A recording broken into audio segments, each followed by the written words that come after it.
Donc maintenant, on va parler de la notion de base. Donc, c'est quoi exactement? Bon, c'est pas la première fois que vous avez parlé de base. Et la fois passée, on en a justement parlé. On a dit que une base, c'est simplement une famille qui est libre et génératrice. C'est ce qu'on avait dit sur la notion de base. Une famille qui est à la fois libre et génératrice, bah, c'est appelé une base. Donc, si vous avez, bon, ici, cette définition, ça ne traduit pas immédiatement ce que je veux dire. Okay? C'est plutôt donné dans le théorème. Voilà, le théorème sur la notion de base.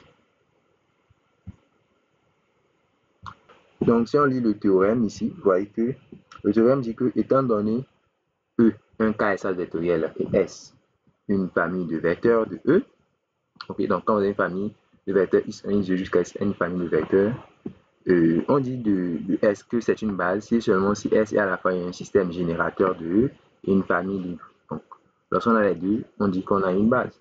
Et cette notion-là, vous l'utilisez depuis le lycée, quand vous dites que on considère la base IJ, que IJ est une base, quand vous faites ça. En fait, vous êtes en train de dire deux choses. Vous êtes en train de dire que, quand vous dites que IJ est une base de R2, vous dites deux choses. C'est d'abord de dire que I et J ne sont pas collinéens, c'est-à-dire que la famille IJ est une famille qui est libre, et ensuite qu'elle est génératrice. Voilà. Donc, comment se traduit de façon visuelle la liberté? C'est seulement parce qu'ils n'ont pas la même direction. Donc, il est comme ça, il est comme ça, donc ils sont libres. C'est génératrice parce que quand vous prenez un vecteur quelconque U, ce vecteur se décompose sur I et sur J. U s'écrit peut-être de la forme, je ne sais pas trop, peut-être 2I ou bien 3I, plus peut-être 2J. Peut-être que U, true vecteur. Voilà. Par exemple, U s'écrit comme 3J plus 2J. Qui sait? En tout cas, un certain I plus un certain YJ. Vous voyez que true vecteur s'exprime en fonction de I et J. Un true vecteur du plan, un true vecteur de R2 s'exprime en fonction de J. Là, on dit que la famille est génératrice. Et quand les deux conditions sont vérifiées, on dit qu'on a une base. Maintenant, imaginez-vous que vous étiez face à une famille qui est génératrice, mais qui n'est pas libre, par exemple. Bien. En fait, si vous avez une famille libre, on va voir, si vous avez une famille libre qui n'est pas génératrice, quand vous prenez une famille libre, non génératrice, quand vous prenez une famille qui est libre, qui n'est pas génératrice, non génératrice, quel est le souci? C'est que là, vous avez par exemple la famille I seulement. C'est que avec I, vous ne pouvez pas avoir tous les vecteurs. Quand vous avez I, il est comme ça. Les vecteurs que vous pouvez former avec I sont sur une droite, c'est les vecteurs qui sont ici, mais dans une certaine direction. I permet d'avoir juste une seule direction. Ça ne permet pas d'avoir toutes les directions de l'espace, en tout cas du plan. Ok? Donc c'est pour cela que c'est pas intéressant, ce n'est pas une base. Okay? Ce n'est pas une base. Quand vous avez une famille, voilà, ça permet d'avoir juste une seule direction, voilà, une certaine direction, mais pas toutes les directions possibles. Et quand vous avez une famille qui est, bon, j'ai dit libre, non génératrice, comme une famille qui est génératrice, mais qui n'est pas libre. Génératrice, non libre. Voilà. En fait, quel est le souci avec ce genre de famille? Donc, je donne un exemple d'une famille qui est génératrice, qui n'est pas libre. Si je prends la famille constituée de I, de J, et d'un troisième vecteur, je vais l'appeler V, avec V égale, on va supposer par exemple que V égale à I plus J. Okay. Dans ce cas, le souci c'est quoi? C'est que quand vous écrivez, quand vous prenez un vecteur qui se décompose sur I et J, je vais donner un exemple de vecteur comme le vecteur 2I plus 3J. Quand je prends le vecteur 2I plus 3J, par exemple, voilà, quand je prends le vecteur 2I plus 3J, prenons par exemple le vecteur W qui est égal à 2I plus 3J. Ok. En fait, on peut l'écrire aussi, on peut l'écrire de plusieurs façons. Quand je dis 2I plus 3J, je peux aussi l'écrire comme ceci. Je peux aussi l'écrire comme 2I plus 2J plus J. Je peux aussi l'écrire comme 2I. Non, ici, je peux mettre 2 en facteur ici. Hein. Voilà, plus J. Donc, ça fait 2 fois V plus J. Vous voyez que le vecteur W qui était initialement 2I plus 3J, ok, 2I plus 3J, ce vecteur initialement ça, on peut aussi l'écrire comme ceci. Ce même vecteur W, on peut aussi l'écrire comme W égale I plus J, c'est ça qui est V, c'est ce que j'ai appelé V. Ça fait aussi 2V plus J. Donc on peut l'écrire comme ça, on peut l'écrire comme ça, mais on peut l'écrire de plusieurs façons en fait, en fonction de I, J et V. C'est ce que je veux remarquer. Quelqu'un d'autre pouvait écrire W égale, il pouvait écrire par exemple, au lieu d'écrire 2I, il écrit 3I moins I. Et puis faire plus 3J. Et comme ça, il aurait 3 facteurs de I plus J moins I. Et comme I plus J, c'est le vecteur V, il y aurait 3V moins I. Vous voyez qu'il y a aussi une troisième façon de le faire. Qu'est-ce que vous remarquez? C'est que W peut s'écrire de plusieurs façons en fait, en fonction de I, J et V. Donc, il n'y a pas qu'une seule façon d'écrire W en fonction de I, J et V. Donc, W s'écrit en fait, en cet exemple que je suis en train de donner, W s'écrit de plusieurs façons. De plusieurs façons. Comme combinaison linéaire. C'est pas une seule façon, mais il s'écrit de plusieurs façons comme combinaison linéaire de I, de J et de V. Ouais, ça s'écrit de plusieurs façons en fait, comme combinaison linéaire de I, de J et de V. C'est ça le souci en fait. Pour moi, je veux juste que ça soit d'une seule façon. Je ne veux pas que W s'écrive de plusieurs façons. Ok? C'est ce que je veux refuser. Donc, vous voyez qu'avec IJ, vous voyez que quand j'ai seulement IJ, voilà, quand un vecteur s'écrit en fonction de IJ, ça sera une seule façon. Un vecteur, s'il s'écrit en fonction de IJ, c'est d'une seule façon. Il n'y aura pas plusieurs façons de le faire. Il n'y aura qu'une seule façon de le faire, une expression unique.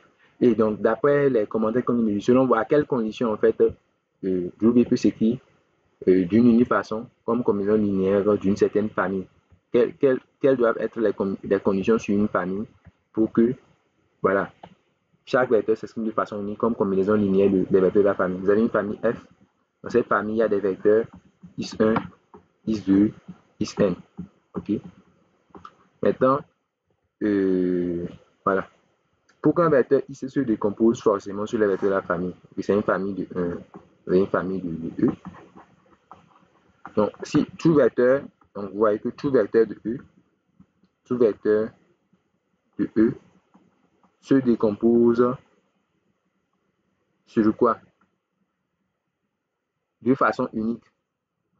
De façon unique. Comme combinaison linéaire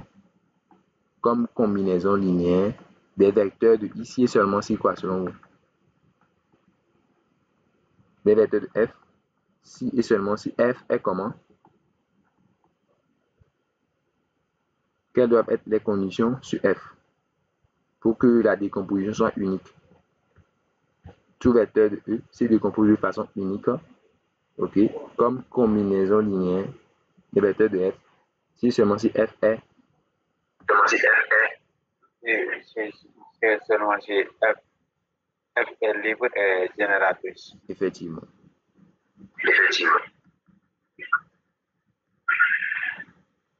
Merci. Donc, c'est les deux conditions.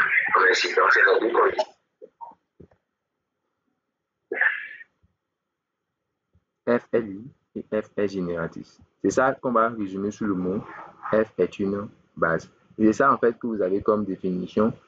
C'est ça que vous avez comme définition ici. Okay? Donc, c'est ça qu'on vous a donné plutôt comme définition dans votre cours. La définition, c'est ça. Donc, quand vous avez une famille de vecteurs d'un caractère vectoriel, c'est une base. C'est seulement si tout vecteur est combinaison linéaire des éléments de F de façon unique. Hein, on dit tout.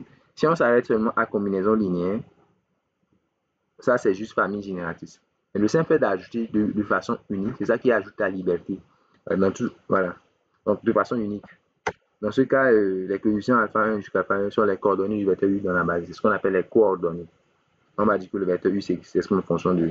Quand vous avez par exemple 2i plus 3j, on dira que le vecteur W a pour coordonnées quoi? 2 et 3 dans la base IJ. Et donc voilà. Donc les coefficients alpha 1, alpha 2, alpha 1 dont il parle, où U s'écrit comme la combinaison somme d'alpha ici, il y en a un N, ces coordonnées, ces réels alpha I, ces réels alpha I sont appelés simplement les coordonnées. Et cette définition, en fait, est associée à ce théorème. Okay? Ce théorème qui dit que une famille est une base seulement si elle est libre et génératrice. Vous voyez, donc, si vous voulez faire cette démonstration, vous devez vous servir de la définition. Okay?